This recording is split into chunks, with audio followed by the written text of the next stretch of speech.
Makatama po mga putik.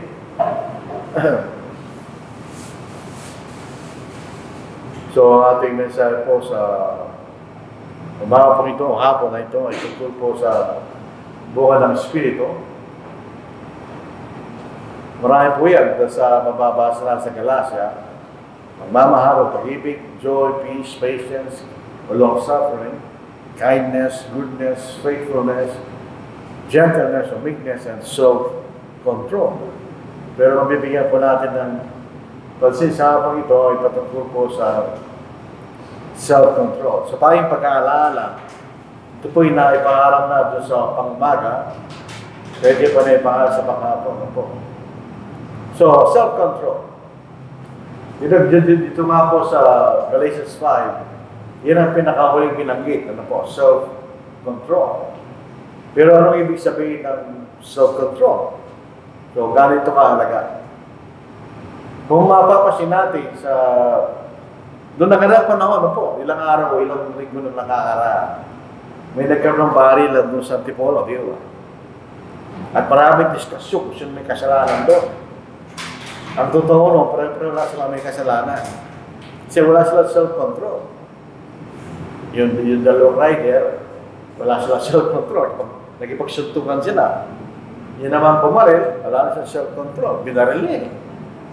So napakahalaga maisipin natin ang pagkakaroon po ng self-control, ano po, bilang mga Kristiyano. Yung self-control, sa sarili natin yan. Ang obligasyon natin, i-controlin natin ang ating sarili. Hindi natin pwedeng kontrolin yung iba, kahit anong gawin natin. Pwede natin sila ma-influensyahan sa gusto natin gawin para sa kanila, pero hindi natin sila makokontrol. Kahit kung ikay magulang sa iyong mga anak. Pag dumating na yung panahon na siya nasustog lang na, wala ka na magagawa ito. Meron siya rin sariling kaisipan. So, pag self-control, hindi tungkol sa iba yan, patungkol sa ating sarili. Basically, sinasabi ng self-control, the ability to control oneself. Ang ating mga emosyon, ang ating mga desires, o ang ating pag-uugali, lalo na sa mga mahirap na sitwasyon. Katulad nga po binanggit ko kanina, yun po yung mahirap na sitwasyon. Doon sa sitwasyon na yun, pare-pareho sila nagkamali, kaya nangyari na yun. Kung meron sila self-control, hindi mangyayari bagay na yun. Mahirap ang sitwasyon nyo. At ang self-control po, yung hindi pagiging bara-bara, not impulsive. Nagiging banayad tayo sa mga bagay na ating iniisip, sa mga ating pagdamdamin at sa ating ginagawa. Yun ang pagkakaroon ng self-control. Yung kabataan, pag bata-bata ka, very impulsive ka, hindi ka wala kang ganong self-control. So yun po ang ibig sabihin ng self-control. Meron tayong control sa ating sarili. Sa ating iniisip, sa ating damdamin, at sa ating pag-ugali. Kanya, nakokontrol po natin ang ating sarili. Yun ang ibig ng self-control. At ito'y mahalaga at kailangan natin gawin. Lahat ng buwan ng Espiritu na nabanggit sa Galatians chapter 5 ay napakahirap gawin o imposibleng gawin kung wala tayong self-control. So parang ito yung pinakasusi. Para magkumpara natin yung mga bagay na sinasabi ng Espiritu Santo na dapat taglayin natin. Dito sa Palang Pedro, chapter 1, verse 5. At dahil dito, gawin ninyo lahat ng inyong makakaya, natustusan ang inyong pananampalataya o idagdag sa ating pananampalataya ng kabutihan. Yung salitang kabutihan sa English virtue, kung tinitingnan natin ang kahulugan may moral courage, ginagawa natin yung tama kahit ano yung consequence. Ang kabutihan ay ng kaalaman. Ito yung kaalaman sa salita ng Diyos. At ang sa salita ng Diyos ay nagtuturo sa atin ng pagpipigil. Tingnan nyo, lahat ng sumunod dyan, pagtitiis, pag-iimat ng Diyos, kung ginagawa natin ang kalooban ng Diyos sa ating buhay, at ang pagmamahal sa kapatid, dahil natin self-control.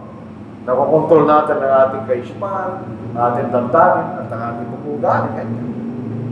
So dito natin makikita na mahalaga itong bunga na ito ng Espiritu, yung sinasabi sa atin, na yung sinasabi at tinuturo sa atin ng Espiritu Santo.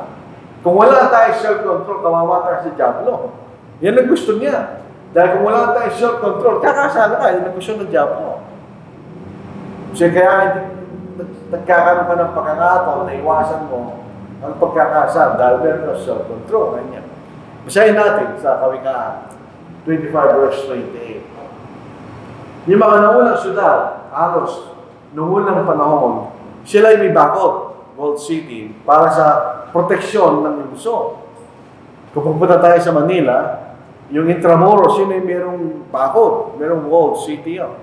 Ang layunin nyo para protection sa mga kaaway. Kaya kung wala ka self-control, sabi ni Solomon, siya hindi nagpipigil ng kanyang sarili, walang self-control, ay parang lungsod na winasak at walang pader na lalamig. Kung ang syudad katulad ng Intramuros, nawasak yung pader, wala na silang protection. Yung mga kaaway nila, pwede silang pasukin anytime at walang problema. Naalala natin yung Jericho, na pinag-aralan po natin. Bakit nagapi ng Israel ang Jericho? Dahil babagsak yung napalaking pader at nakapasok siya sa loob ng Jericho. Kung hindi nila nagiba yung pader sa pamamagitan ng kapatid ng Diyos, imposible na mapasok mo ng Jericho, napakakapal ng bakod nila. Pero dahil sa tulong ng Diyos, nawasak yung pader, nakapasok sila kanya. So wala tayong self-control, wala tayong depensa laban sa Diablo kanya. Yun po, makikita natin parang lungsod tayo na walang bakod, napapasukin tayo. So ano ang ating dapat kontrolin? Ang ating kaisipan. Ang lahat ng bagay na ating ginagawa, galing lahat sa ating kaisipan. Lahat ng mga bagay na ating sinasabi, galing sa ating kaisipan. So ito'y mahalagang bahagi ng ating pagkatao. Isipin natin, kailangan natin kontrolin ng ating mga iniisip. Lalagyan ko yung na yan. Alam ng Diyos ang ating iniisip. Wala tayong maitatago sa Kanya. Kaya hindi ko ginawa ito lang yung kaisipan at nag-iisip ka ng mga bagay na masama, alam ng Diyos yun. Kung ang iniisip natin ay ayon sa kalooban ng Diyos, maganda yun dahil natutuwa ang Diyos, pero paano ang iniisip natin ay masama? Dahil ang Diyos lamang ang nakakaalam ng puso ng lahat ng tao na niya. Dito sa unang hari, chapter 8, verse 39. Pakinggan mo sa langit na iyong tahanan, magpatawad, kumilos, at gantihan mo ang bawat tao, at ng puso ay iyong nalalaman ayon sa lahat ng mga lakad, alam ng Diyos. Sapagkat ikaw lamang, wala nang iba, ang nakakaalam ng mga puso ng lahat ng mga anak ng mga tao. Kaya ang ating Panginoon ay Diyos. Dahil maraming pagkakataon sa bagong tipan na nalalaman niya ang iniisip ng mga kausap niya. Sa Diyos lang nakakaalam no? Kaya kung tayo maging kapuri-puri sa Diyos na nakakaalam ng ating iniisip, kailangan makontrol po natin ang ating kaisipan, ang ating isipin ay mga bagay na mabuti. Dito sa awit 139, sasatin mo ako, Diyos, at alamin mo ang aking puso. Subukin mo ako at alamin mo ang mga pag-iisip ko. At tignan mo kung may anumang lakad ng kasamaan sa akin. At patnubayan mo ako sa dagulang hanggan, ganyan. So dito sa awit na ito, kung meron ka namang lakad ng kasamaan sa akin, saan niya? Alisin mo sa akin yung sabi ng sumusulat. Patnubayan mo ako sa dagulang hanggan, ganyan. Pero sabi niya, alamin mo aking puso kayo. Dahil lahat ng sa tao ay galing sa ating iniisip. Kaya kayo mahalaga na ang iniisip natin ay tama. Hindi tayo mag-isip ng masama. Sabi nga natin, ang puso, ang ating kaisipan, ang susi sa lahat. Ang iyong puso ay buong sikap mong ingatan. Pag sinabing puso, usually sa Biblia, ito ay ang ating kaisipan. Sapagkat mula rito dumadaloy ang mga bukal ng buhay. In other words, sa ating kaisipan, dumadaloy ang lahat ng mga ginagawa natin sa buhay. Ganyan. Yun ay galing sa ating kaisipan. So kaya mahalaga na makontrol po natin ang ating iniisip. at ating mga pagnanasa. Kasi yan ang pinanggagalingan ng mga bagay na gagawin natin. Sa pangalawang Corinto chapter 10 verse 5, paano natin nakukumbinse yung mga tao na sumunod sa Ebanghelyo? Pinapalitan natin ang kanilang kaisipan. Aming ginigiba ang mga pangatwiran at bawat palalong hadlang laban sa karunungan ng Diyos. At binibihag ang bawat pag-iisip upang sumunod kay Kristo. Ang ginagawa ng pangangaral, ginigiba natin yung maling kaisipan. At pinapalitan natin ng Ebanghelyo ng ating Panginoon upang sila'y sumunod sa ating Panginoon. Ganyan. So yun ang labanan. Labanan sa kaisipan. On the other hand, si Satanas, dito gusto makontrol ng ating kaisipan at sa bilang banda, Panginoong Diyos, na baguhin niya ang ating kaisipan. Dito po sa Romans chapter 12, po isang magpapaliwanag sa bagay na ito. Bakit? Ano pinapalit na dapat nating palitan? Basahin na sa Romans chapter 12. Verse 2. Huwag niyong tularan ang sanglibutan ito, kundi magbago kayo sa pamamagitan ng pagbabago ng inyong pag-iisip. Upang mapatunayan ninyo kung alin ang mabuti, kasiyasiya at lubos sa kalooban ng Diyos. So, ibig sabihin, binabago natin ang ating kaisipan ayon po sa kalooban ng Diyos. Sa 1 John 3:15, saan nanggagaling ang kasalanan? Sa ating kaisipan. Ang sino mang napupuot sa kanyang kapatid, may mahalaga po ito, o kaya wag tayo mapuot, ay isang mamamatay tao niya. Ano ibig sabihin no? Pagka ikaw ba'y napupot, pinatay mo na siya? Hindi naman. Pero bakit sinasabi ni John, ang sino man napupot sa kanyang kapatid ay isang mamamatay tao? Dahil lahat ng pagpatay ng tao ay galing sa kapuotan. Dadaan po natin yun. At nalalaman ninyong ang buhay na walang hanggan ay hindi na nanatili sa sino mang mamamatay tao. So ito po yung pag-iisip ng tiratang ito. Kung ikay napupot sa iyong kapatid, ikay mamamatay tao sa harapan ng Diyos. Dahil ang mga mamamatay tao, lahat ng mamamatay tao kanya, ay di magmamanang buhay na walang hanggan ganyan. So saan galing ang po? Sa iyong kaisipan. In other words, pag ikay may po sa iyong kapatid, at sobrang pupot ganyan, may posibilidad na patayin mo siya. Kaya nga po yung murder ay meron siyang plano. Na murder, ganyan. Pinaplano mo siyang patayin. Usually, ang pinanggagalingan noon ay kapotan. Kaya mo siya papatayin. Dahil kung hindi ka napupot, bakit mo siya papatayin? Hindi mo mapatayin. Palitan natin ang masamang kaisipan na mabuting kaisipan. Ilang paraan. Kasi nandiyan lahat ang masamang bagay na pwede mong isipin. Sabi ni Pablo sa Philippians 4:8, kahuli-ulihan, mga kapatid, anumang bagay na totoo, so chismis, anumang bagay na kagalang-gala, anumang bagay na matwid, anumang bagay na maninis, anumang bagay na kaibig-ibig, anumang bagay na kapuri-puri, kung mayroong anumang kagalingan, at kung may anumang nararapat na purihan, ay isipin niyo mga bagay nito. Palitan natin ng mga bagay na kanya, yung mga bagay ng masama. Para tayo ang ating gagawin, may yung mabuting bagay na ayon sa kalooban ng Diyos. So, kailangan natin kontrol ng ating kaisipan. Pag napabayaan natin yan, patay tayo ang ating mga salita. Ang ating mga salita, pinakikita natin kaisipan.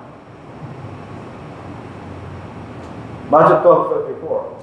Kaya yung lahi ng mga lupong, kung ito na pag nababasa ko yung salita, lahi ng mga lupong, ito tumutungkol sa mga Hudyo na nagpapakos ako sa ating Panginoon. Kung bawal tayo sa Genesis chapter 3, merong binihin ng ulupong, ay sino yung mga yun? Sila na nagpapatay sa ating Panginoon. Paano kayo makapagsasalita ng mabubuting bagay, gayon kayo ay masasama? Sapagkat sa kasaganaan ng puso, ay nagsasalita ang bibig na niya. Yun ang sabi ng Panginoon. Totoo naman po yan. Kung ano iniisip, nilalaman ng inyong kaisipan, usually yun ang yung sinasabi. Meron akong kilala kapatid. Dahil yung isang kapatid ay medyo nagkaroon ng maraming biyaya, palagi nang inuulit. Alam mo si kapatid na ganito, ganyan, ganyan. Alam mo yung ibig sabihin, naigit lang siya. Dahil kung nakita lang natin ng kapatid ay umasenso, okay yan, walang problema yan. Pero kung sinasabi ko lagi yan, ibig sabihin, naigit ka. Yun ang iniisip mo, at yun ang lalabas sa iyong bibig, ganyan. Kaya, yung sinasabi natin, usually galing sa ating kaisa pa. Ang sinasabi ni Pablo, ang ating mga pananalita, nararapat na magpagpapatibay o makatulong sa ating kausap ngayon. Ang inyong pananalita na ay laging may biyaya, sabihin, nakakatulong. May timplang asin. So ito po yung pag-isipan natin. Kung isang bagay, totoo. Pero hindi nakakatulong, wala sabihin. Kung di makakatulong yan, makasama lang, wala sabihin. Walang ulitin. Kinakailangan nating pananalita ay nakakatulong kanya na may timplang asin. Ito po, figurative language po ito. Huwag naman tayo magkakita kasi sa bibig natin. Ang ibig lang sabihin, ng timplang asin, yung asin ay nagbibigay ng lasa kanya. Ng ganda sa pagkain. Ganon din siya lang kanya natin mga salita upang inyong malaman kung paano sagutin ang baptisa. Napakahirap gawin nun. Kaya kailangan kong kontrol ng inyong salita. Lahat tayo nabibigo paminsan-minsan sa ating pagsasalita. Kaya kailangan tayo palaging may attention sa ating sinasabi. Bisa kahit yung mabiro natin na sakit tayo. So, ipiliin po natin. Pwede tayo makasakit ng mga bagay natin sinasabi. Pag walang control ang ating pagsasalita, ito yung nagdudulot ng problema. Dito sa Santiago, chapter 3, verse 5. Bagamat dila, pinag-uusapan dito, hindi naman actually dila. Ito yung metonymy. Ang dila ay instrumento ng pagsasalita, in other words. Pag kinokontrol mo ang dila mo, kinokontrol mo yung pagsasalita. Yan ang sabi ni Santiago. Gayun din naman, ang dila ay isang maliit na bahagi. Maliit lang naman dila natin. Ngunit nagyayabang ng malalaking bagay. Tingnan ninyo kung paano sinusunog ng maliit na apoy ang malalaking guba. Totoo yun. Yung pagsunog doon sa California na ang dami na sila, nanggaling lang sa maliit na apoy. Hindi na malaki. Maliit lang na pinagsimula doon. At ang dila ay isang apoy. Ang dila na kasama ng ating mga sangkap ay isang sanglibutan ng kasamaan. Hindi naman totoo yun. Ang sinasabi lang niya, kung di mo pinokontrol ang iyong pananalita, dinuduwisan nito ang buong katawan at sinusulog ang pag-inog ng kalikasan at ito mismo sinusulog na impyerno kanya. So sinasabi lang dito, pag wala tayong control sa ating pananalita, hindi nagdudulot ng hindi maganda kanya. Bagamat kung isa, wala ka namang isip na masama, pero hindi doon siya nakikinig.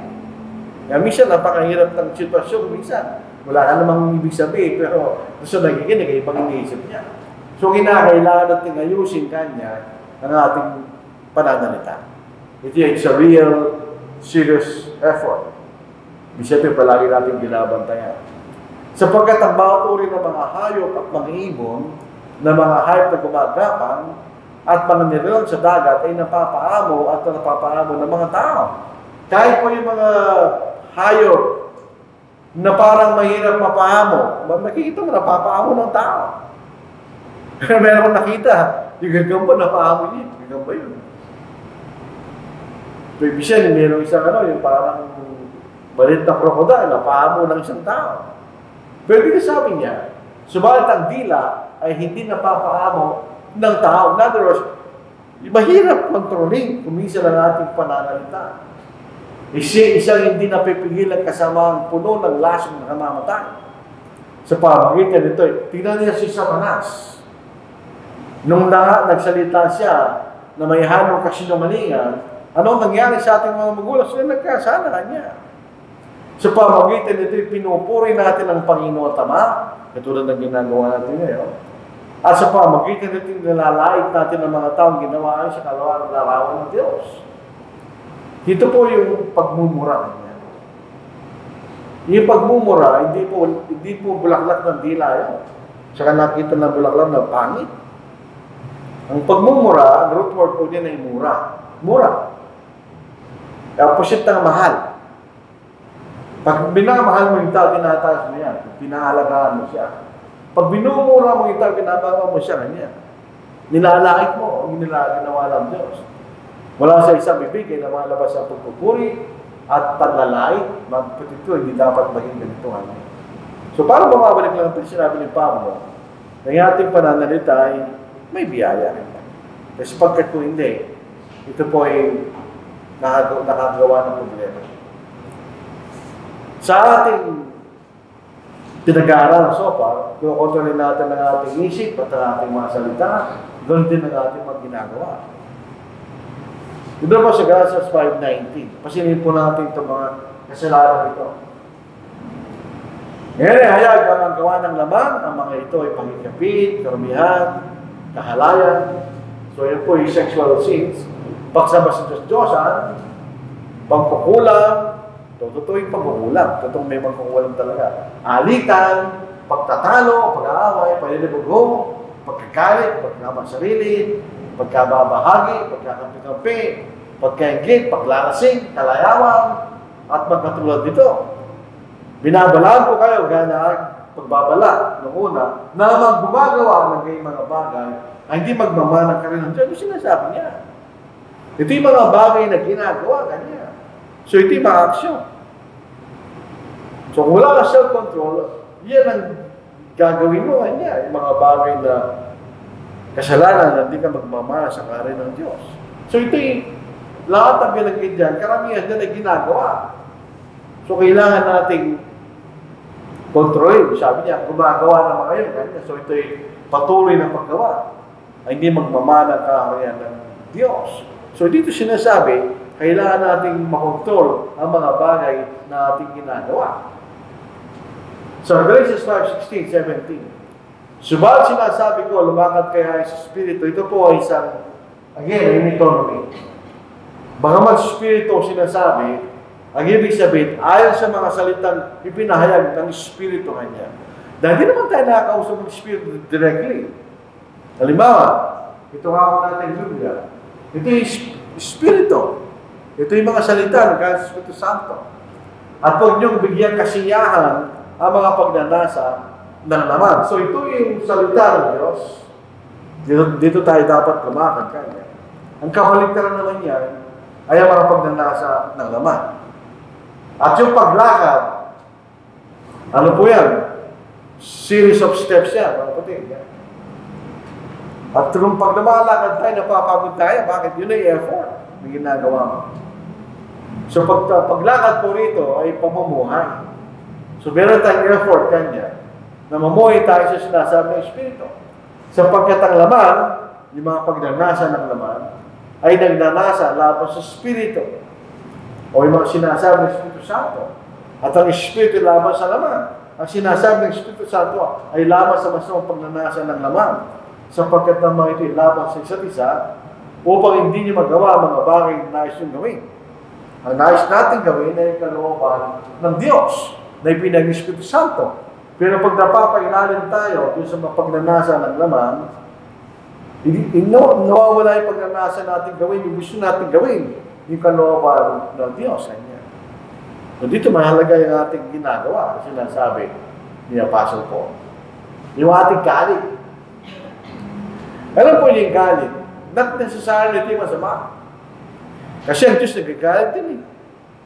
At ang Diyos ipapakita niya galit niya sa judgment day. So, ang galit is not necessarily masama. Alam po ba yung galit? Ang galit po ay minsan ay wrath, o rage, yung nakita natin sa YouTube na pinagbabarit, rage yun. It's an intense, masibig, emotional state involving a strong, uncomfortable, and non-cooperative response to a perceived provocation, hurt, or threat. Kaya sabi ng bumili, hindi ko gusto gawin yung ganyan. Hindi ko naman gusto gawin yung ganyan. Pero yung nag-response niya doon sa pangyayari niya. So, self-control, paano tayo nag-react sa ganong klaseng sitwasyon? Yun po sa Kawikaan 14 verse 29. Ang makupad sa galit, yung matagal magalit ang sabihin, ay may malaking kaunawaan. Ngunit ang madaling magalit ay nagbubunyi ng kahangalan. Totoo yun. Pinagala, nagalit ka ngayon. Nagalit ka ngayong araw na ito. Pagkatulog mo, pagkagising sa umaga, nagsisisi ka. Ba't ka pa kanawa yung araw? Hindi tama. Kawikaan 16 verse 22. Ang makupad sa pagkagalit ay mas mabuti kaysa mga pangyarihan. At ang namamahala sa kanyang diwa kaysa sumasakop sa isang bahay. Isipin niyo, sabi ni Solomon, ang makupad magalit ay masigit na mabuti kaysa mga pangyarihang tao. Yun ang sabi niya, di ba? So, kailangan nating kontrolin din ang ating galit. Maraming pangyayari na nangyari dahil sa galit na hindi na kontrol. Sa Santiago 1:19, unawain niyo ito, minamahal ko mga kapatid. Ang bawat tao ay dapat na maging mabilis sa pakikinig. Hindi po ito chismisan. Hindi sinasabi na Santiago mabilis makinig sa chismis. Hindi. Makinig sa mga bagay na may kaugnayan sa mga bagay na yung gagawin kanya. Bawa, ano ba ang desisyon mo sa bagay na ito? Tama kaya ito? Kailangan makinig. Tignan mo lahat ng impormasyon sa bagay na yun. Kaya sabi niya.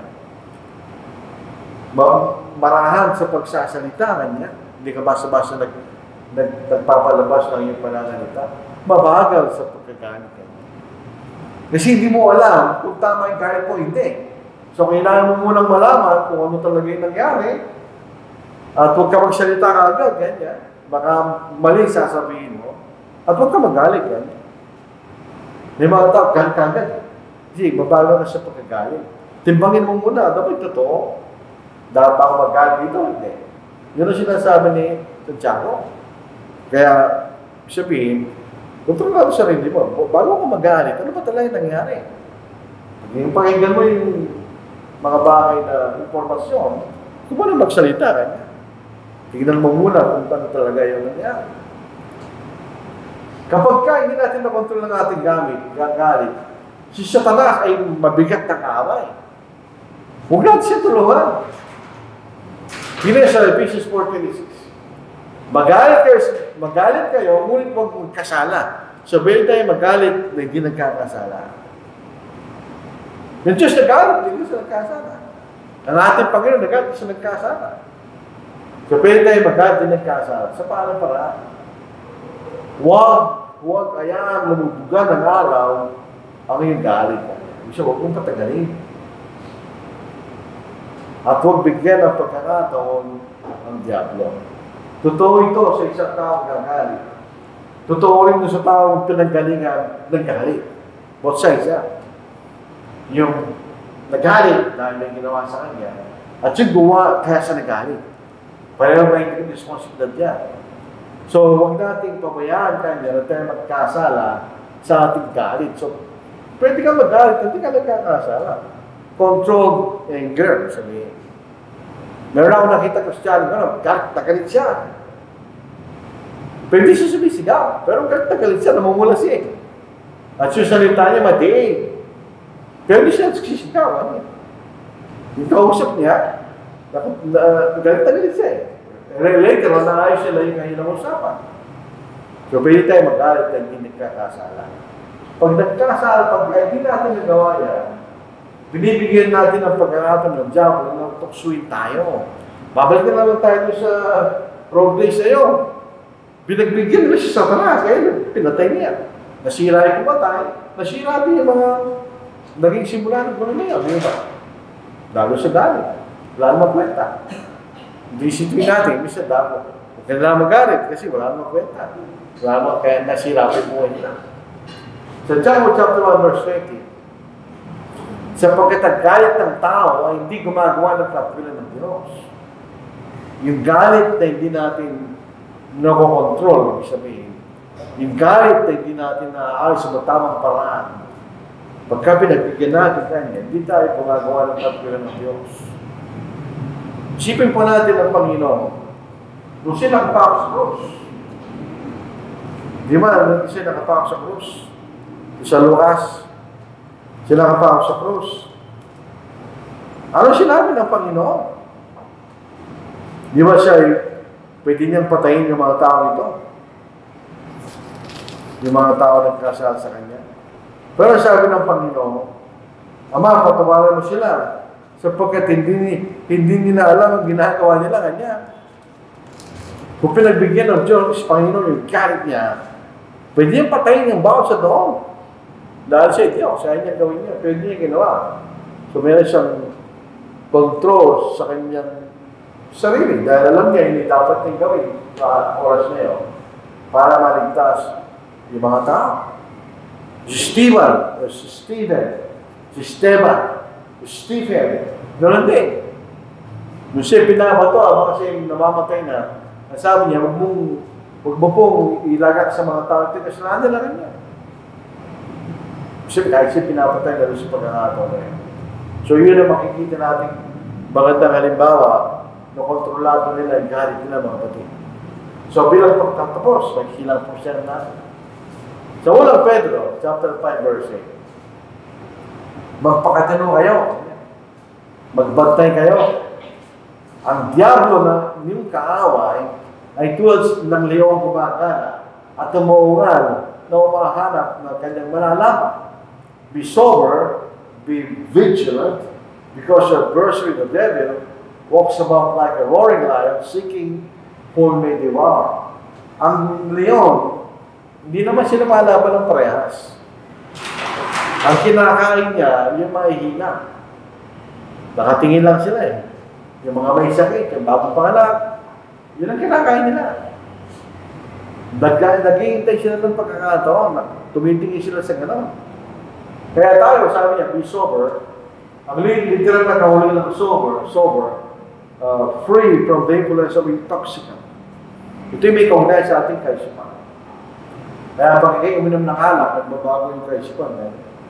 So, talaga tayong maingat ang ating kaisipan, tayong nagbabantay. Dahil ang ating kaaway, naghahanap na siya ng pagkakataon kanya. Kaya kinakailangan tayo magkaroon ng self-control. Sa Gawa, chapter 24, verse 25. Pwede natin isipin niya na tayo magkaroon ng self-control. Pero kailangan natin gawin. Tingnan si Felix.